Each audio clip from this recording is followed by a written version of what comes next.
Chairman Peoples Party Bilawal Bhutto Zardari Multan पहुंच गए। चौक सईदावाला में कारकुनों से खिताब में कहा, हमने कभी इलेक्शन से इनकार नहीं किया।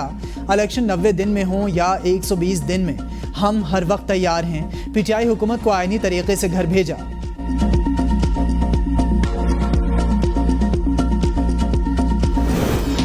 नवाज शरीफ 21 अक्टूबर को पाकिस्तान वापस आएंगे। तरक्की का सफर वहीं से शुरू होगा जहां से नवाज शरीफ ने छोड़ा था। साबिक वज़ीर-ए-आज़म शहबाज शरीफ की लंदन में मीडिया से गुफ्तगू। कहा, नई मरदमशुमारी के तहत इंतखाबात कराना इलेक्शन कमीशन की जिम्मेदारी है।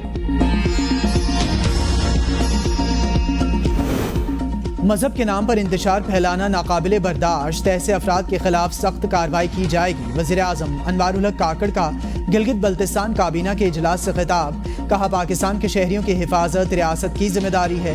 वज़ीर-ए-आज़म के गिलगित बल्तिस्तान की माशी बहाली के लिए जामिया हिकमत अमली तश्कील देने की हिदायत।